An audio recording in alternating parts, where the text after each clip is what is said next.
Okay, ladies and gents, just going to do a quick lesson on learning note names on the guitar fretboard. It's something that a lot of guitarists decide that I suppose they don't need to learn, because you can transfer patterns and shapes up and down the fretboard and just kind of not have to worry about what you're playing. But I find that that method can really only get you so far, and it is definitely best if you want to progress past a certain point that you start to learn basic theory, basic note names, and understand how those relate to different chords. So whether you're at a medium to advanced level, or whether you're just starting out and you don't know note names, this is a good way to visualize what you have on the fretboard. In theory, there's only 11 notes that you need to memorize. You have white notes, A, B, C, D, E, F, and G. So there's 7 there. And then you have the accidentals, so the black notes. And they come between A and B, C and D, D and E, F and G, G and A, and then you're back to the beginning. So if you visualize a keyboard in terms of a piano keyboard,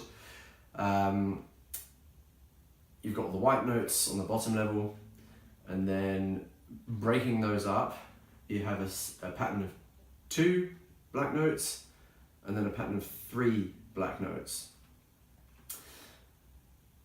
So the pattern of 2 black notes is C sharp and D sharp. So you go from white note C, C sharp, D, D sharp, E, and then there's no black note, so you go straight from E to F, and then F to F sharp to G, G to G sharp to A to A sharp, and A sharp to B, and then we're back to C again. So that whole set of notes from C to B are the 11 semitones that you need to know to make an octave, basically. The next note will be a C, which is known as an octave. So the interval from C to C is an octave.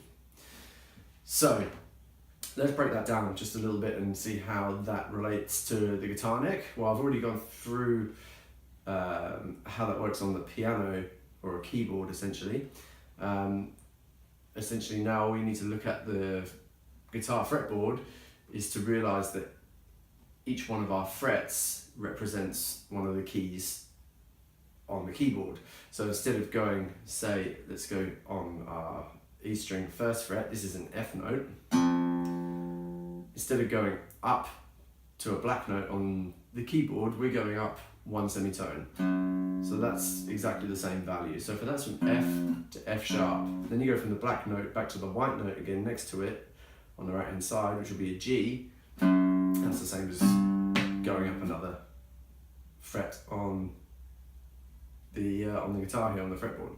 So you follow that all the way up. Let's start the pattern on the open E string, because it's the closest string to us. So you're starting on an E, then you go to F because there's no black note, then you go from F to the black note, which is F sharp to G, back to the white note, then back to the next black note, up again is G sharp, here on the 4th fret, then G sharp back to the next white note is A, so on and so forth. A to A sharp, B, C, because there's no black note between B and C, and then C sharp, D, D sharp, and then we have another E on the 12th fret. So that's how that relates.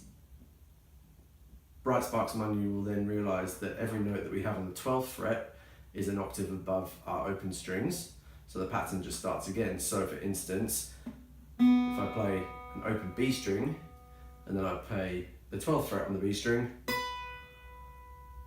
that's a B note, an octave above. So that's the same for everything on the 12th fret.